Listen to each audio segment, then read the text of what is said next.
Welcome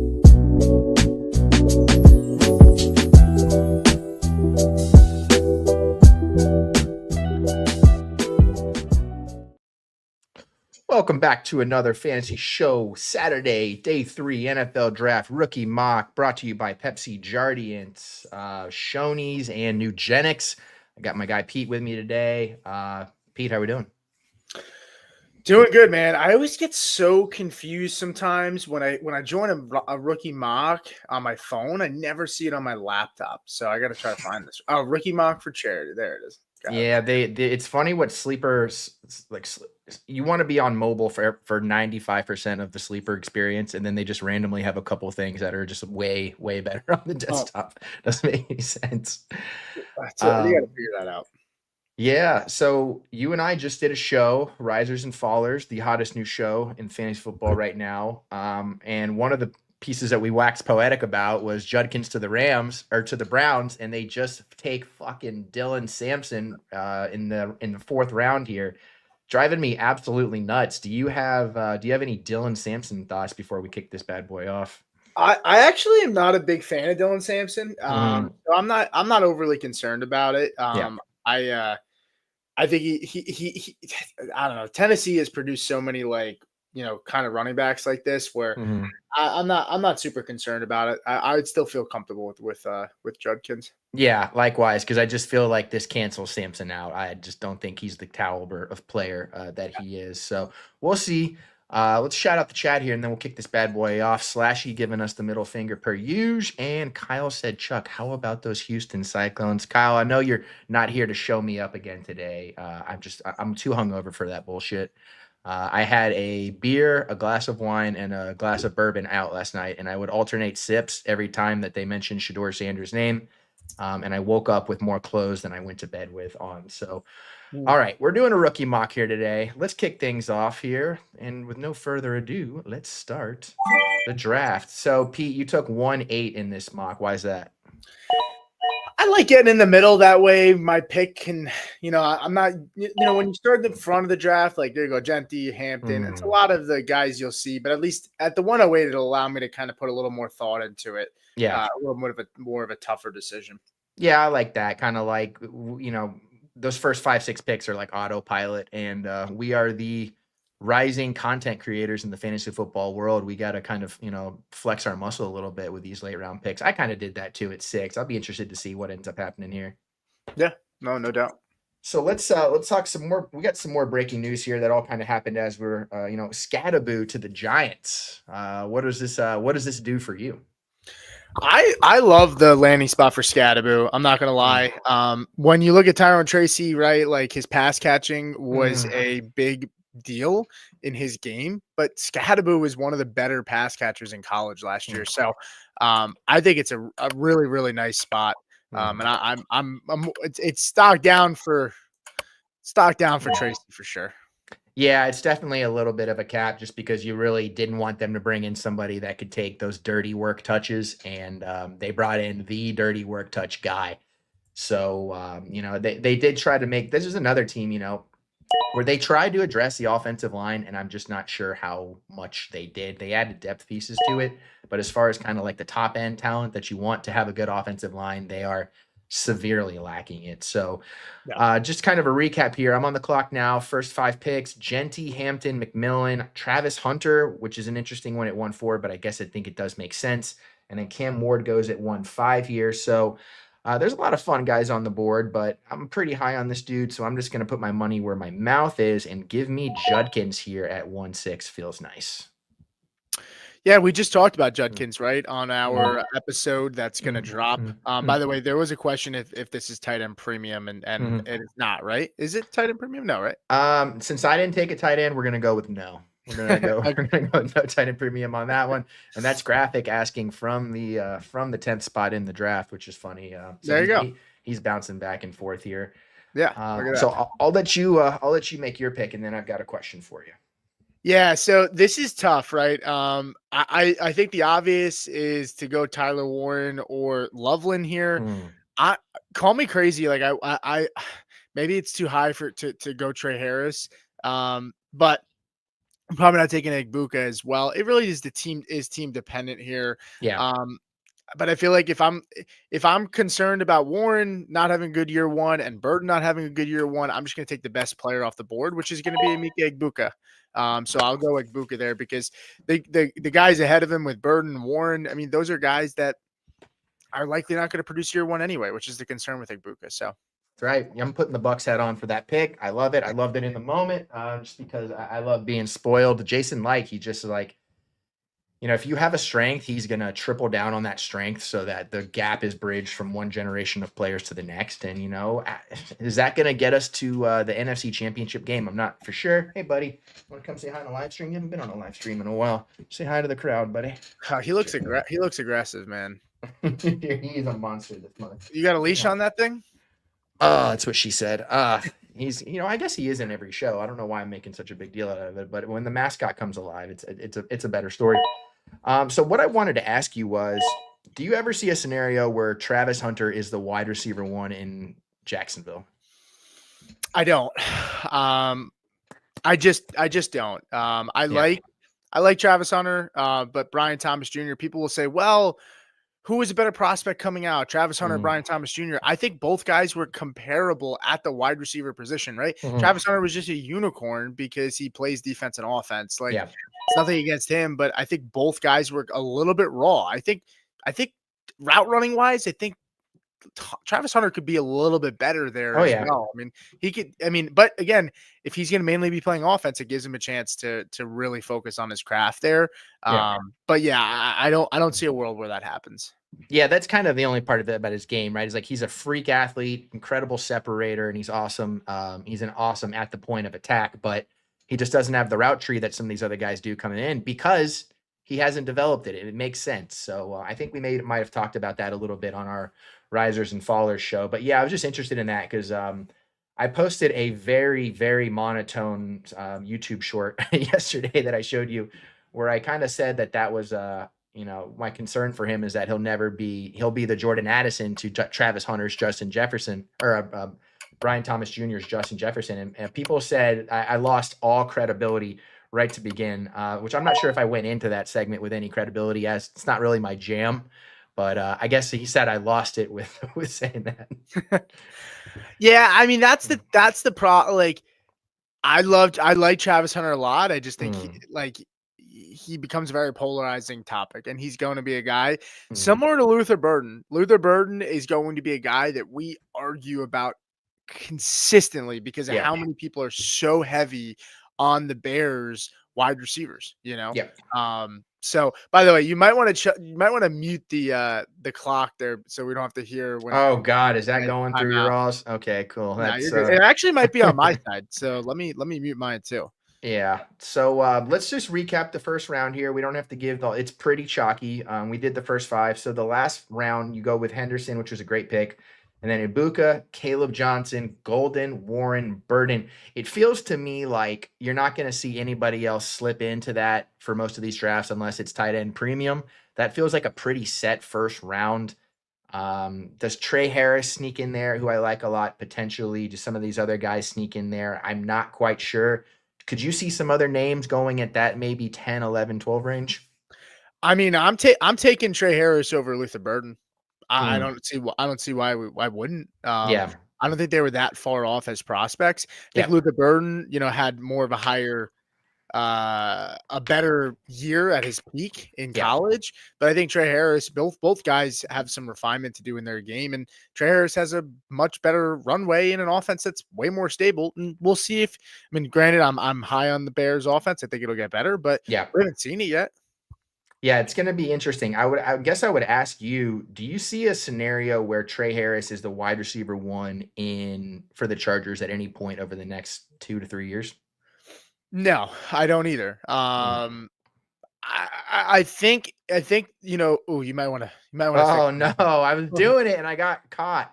I was trying to get that fixed, and I was up my own ass talking some bullshit about Trey Harris, who I love. Don't get me wrong. You could probably go. I was just gonna give him we'll give him a little Betch. Maybe Jaden Higgins or Betch. Yeah, Betch feels like a good move. Betch trying to make me cry last night with his with the emotion that he brought to his conference. Mm, That's yeah. a fun one. That's one I haven't seen a lot of people talk about, I think, because a lot of these, there's so many conversations to be had about some of these landing spots. How do you feel about Besh going to the Raiders? I like it. Raiders did also bring in another wide receiver. I think it was the kid from Tennessee. Yeah. So I mean, it becomes somewhat crowded, but not really crowded. I mean, it's not like you're talking about guys that are established. And you Mhm. have Jacoby Myers, you have Brock Bowers, you now add in Genty. I like Jack Besh's landing spot a lot. I was talking, and I'm a big Jaden Higgins guy, but like, Mhm. is there a world where Jack Bech goes ahead of Jaden Higgins in Yeah. rookie drafts? I wouldn't be surprised. I mean, it all depends on the drafter, but once you start to hit that second round, consensus starts to kind of go out the window because guys start going after guys that they, really believed in during the process.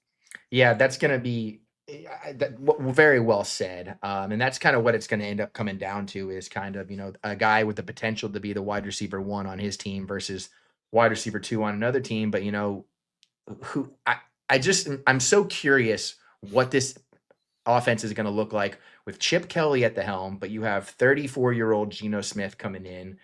You had one of the worst offensive lines in all of football last year, and they still haven't terribly addressed it. And then you roll out, Brock Bowers and Besh and a little bit of Trey Tucker with some Jacoby Myers flopped in there. It is such a mad scientist offense. It's going to be a lot of fun to see.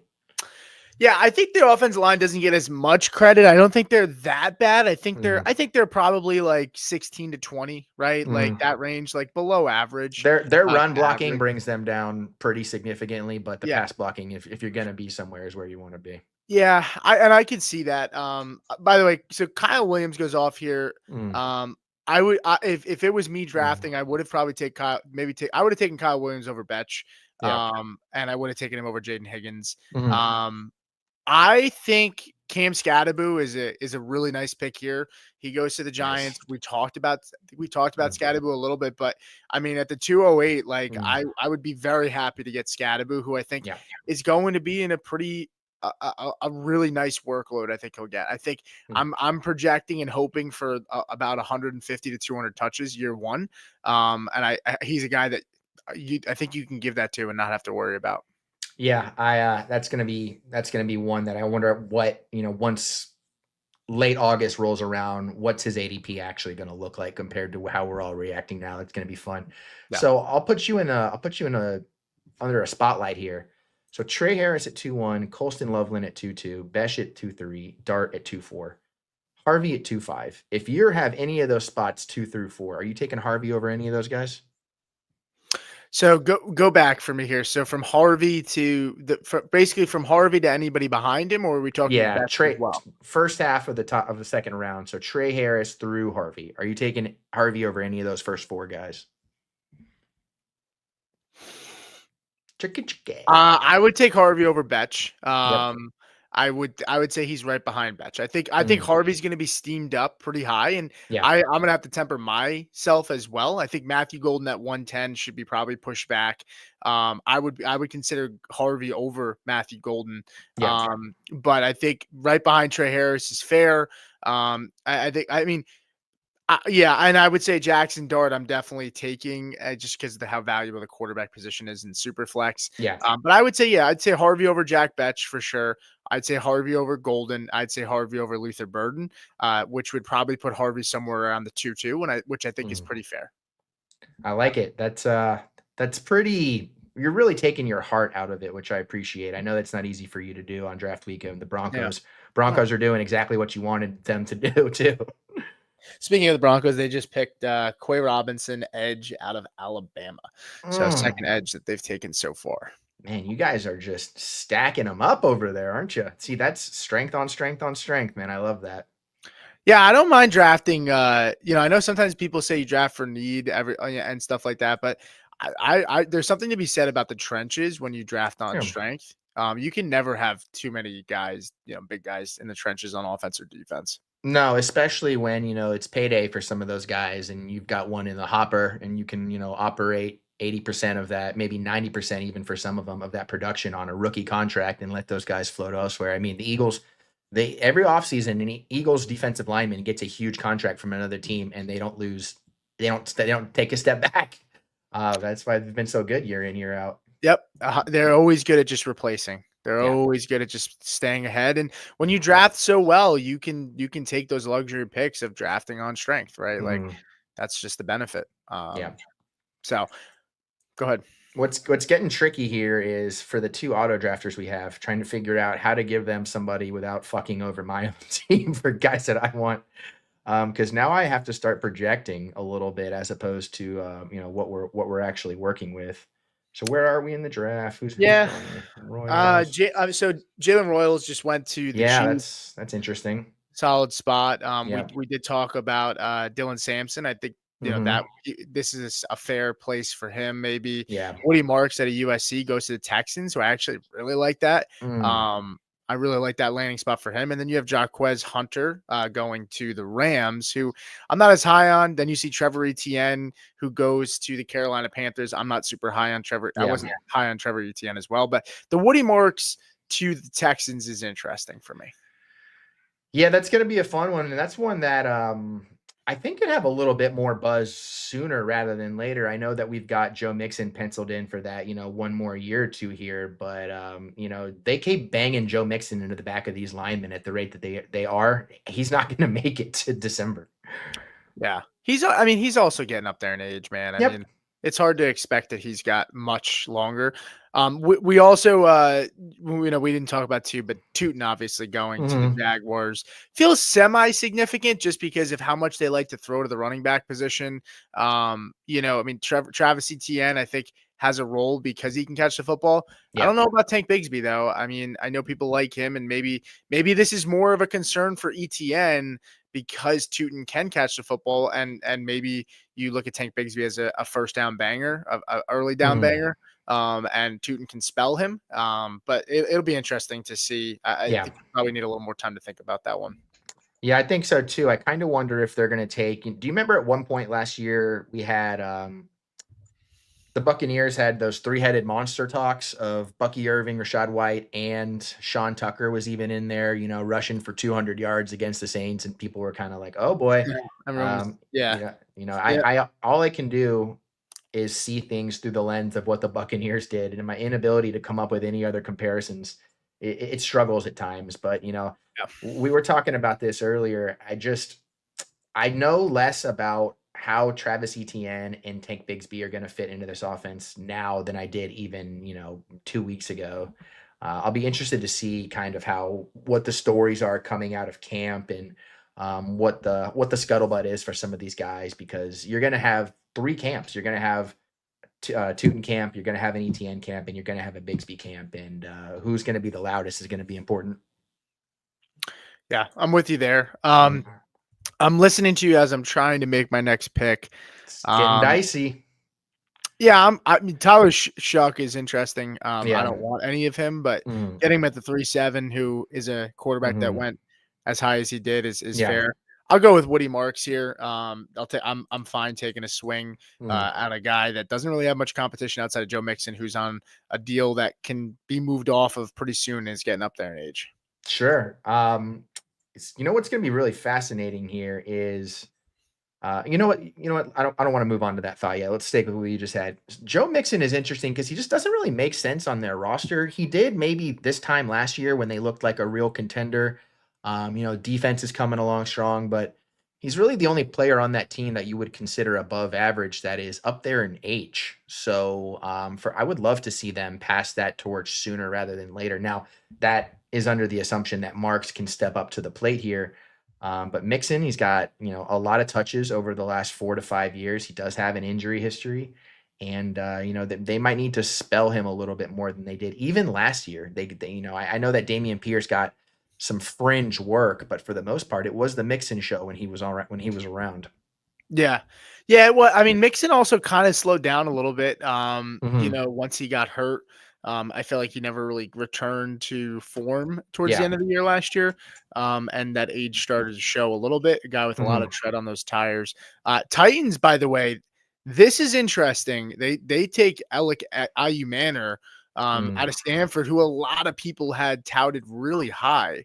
Yeah, that feels late That's almost interesting. when you look at where he was going in the majority of mocks. I know mocks aren't the end all be all, but the majority of mocks had him going well above maybe 5 of the last 6 wide receivers that were taken. Yeah, I mean, at least for Pro Football Focus, we over here player profile. I said Pro Football Focus, player profiler. We had Alec Manor here. He's the wide receiver 11. Now, some of these rankings have moved around since the draft. But I think Alec Manor, this is honestly, I'm not one who likes to draft day 3 receivers much. Yeah. Running backs just have such a higher hit rate, but Yeah. Manor's interesting because he's joining a team in a room that doesn't have much competition. I mean, Tyler Lockett can still be a chain mover, I think, but outside of that, I mean, Calvin Ridley is okay. They don't really have much else out there. Chig, I mean, they don't really have many receiving options. So Manor is, I don't know. Maybe I'm caught in shock in the moment, but I'm really interested in that landing spot. I really am. No, there's a path. There's a serious path for him to being on the field week 1 starting lineup. I mean, they're the old folks home right now. Ridley, Tyler Lockett. It just doesn't quite feel like they're like, they feel like an expansion league draft, their offense right now with who they got.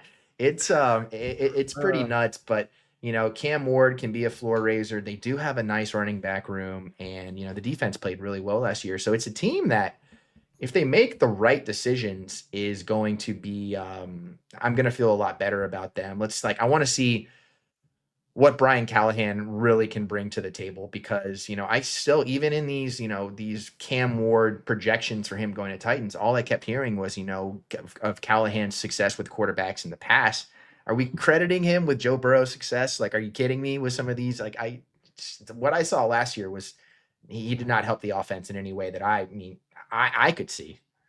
Yeah, I think the biggest thing with Callahan is offensive line wise, like good when it comes to coaching the O line, which this team definitely needs help there. I see you typing in names.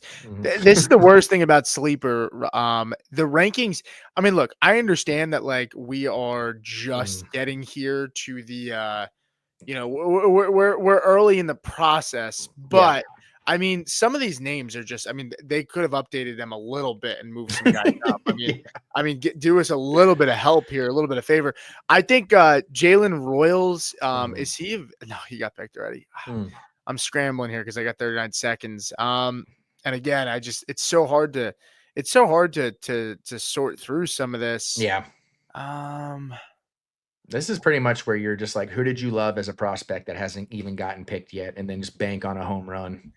Did Dylan Sampson go? Can you tell me that? Yeah, he went 210. Yeah, I thought so. And Jarquez Hunter went. Did Trevor Etienne go? I don't think so. I don't think so. That's the move. Right. ETN, the ETN bloodline continues to permeate throughout the NFL. Just give me a guy with a pulse right now. He's a 4th round pick. This is the tough thing about doing it live, is that, like, man, I mean, they again, like the ADP is just so out of whack, which honestly, that's the thing that sucks about drafting. And it's a good advantage and a bad thing too. Like, it's nice if you draft in a league with friends and people that maybe aren't as sharp, because guys don't see some of these players visually on the screen. So they don't realize that they're there, or they don't maybe not know as many guys. And so, when the ADP is so messed up like it is, guys fall through the cracks. And I don't even, unless I'm mistaken, there's not a single player left that has been that is undrafted in the actual league. So we're getting down to just projections. Bucky Irving, 4th round pick last year. If I'm drafted in the 4th this year, I'm certainly hoping to get a shade of that. I liked my Hunter pick. I like the fit. I just like the athleticism he can bring behind a Rams offense that looks like it's going to be potentially the best in the league. So a lot of fun there, but he does, at the end of the day, he's not a threat to take over Kyren Williams' job. Yeah, but he could be a good pass catcher. I mean, Kyron's been a good pass catcher, but I mean, the explosiveness lacks there, I think, a little bit. And Blake Corum's not a guy that you're banking on to be a pass catcher. So yeah, I mean, there's a path to a role here for Hunter for sure. I think so. And Kyron runs with just Kyron is trying to, and to quote, I think Booker, who got taken by Alabama on night one, he wants to make guys not love football anymore when he plays, and that is just like the best quote I think I've ever heard in my entire life. So Yeah. that'll do it for the draft here, guys. I will post this on Twitter so we can have everybody, Well, just hold on, Chuck. Hold on. Wait. oh Hold on. Before we leave, yeah, let's take a look at the board here real quick. Okay. please. Are there any surprises? Is there anybody that you think is going to I mean, look, rounds 3 and 4, you can probably toss out because right now we're just Hmm. it's hard to kind of do those picks right now for a Yeah. lot of people. But in rounds 1 and 2, right? I Mhm. mean, are there surprises? Are there guys that you think are likely going to go much higher than they did, or are there guys that, you feel the Yeah. opposite about? In this draft in particular, I get it because I'm lower on him. I'm surprised Matthew Golden didn't go higher. He just feels like I could just see him, people being able to convince themselves that this is, ahead of Ibuka, maybe in that like 1.6, 1.7 range. If you don't love, what's going on with the running backs there. Burden, I don't think, we talked about that a little bit earlier and I kind of forgot about the Trey Harris thing, but I don't think you'll see Burden in the first round in drafts. That's pretty much it. The rest of it feels set. You could get a few beers in me and convince me that Travis Hunter at 1.4 is an overpay when you look at some of the value at some of these running backs and how good, Judkins and Henderson and Caleb Johnson could potentially be. But he's the best player in the draft. How can I argue about that at 1.4? Yeah, I mean, I think you see probably Dart at the 2-4. I think Dart's going to Mm, likely be a first round guy because of the lack of quarterbacks yeah, and because of the need in superflex. I think he's probably going to settle in at that 110 area. sure. But I mean, yeah, I think this is fair. Caleb Johnson at the 109 is interesting. We talk about risers Hmm. and to spoil our last episode that we just Mm, recorded, Caleb Johnson is a riser. I mean, this is a guy that was I mean, up until a week ago up until today. I mean, yeah. he mainly was going at that 201, 202, 203 spot, sometimes even a little farther. He's now at the 109. I guess people are liking that landing spot for him. Hmm. I don't know if 109 is where he settles. I think he's probably still more towards that one. And I mean, honestly, yeah, maybe 109, 1 to 111 is probably. I mean, we're talking splitting hairs. Maybe drops back a spot or Hmm. two, but Yeah. outside of that, I think it's pretty. It's pretty fair. Maybe somebody falls in love with Jalen Milrow Hmm. and takes him at the back end of the second. I absolutely, if I had to peg one guy for who's going to rise the most between now and then, I think it's probably Milrow, regardless of position. I think the tightrope walk that Sam Darnold's going to have to do to be the starter there for the length of his contract, combined with the pressure of Milrow going where he went. I mean, it's just going to be I think that is there's a real opportunity to be had with him. Yeah, I'm with you there. Yeah. But yeah, I think that's about it. That's all I wanted to ask you.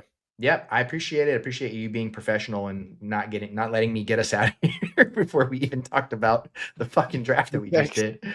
Yeah. Yeah, so thanks everybody who's watching. If you guys haven't yet, we would love for you to like and subscribe. We're trying to continue to build this Player Profiler Now channel into something that we can be proud of. So everybody have fun out there. Go enjoy the draft, and thanks again, Pete.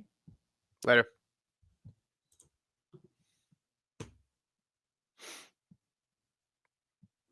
Still here.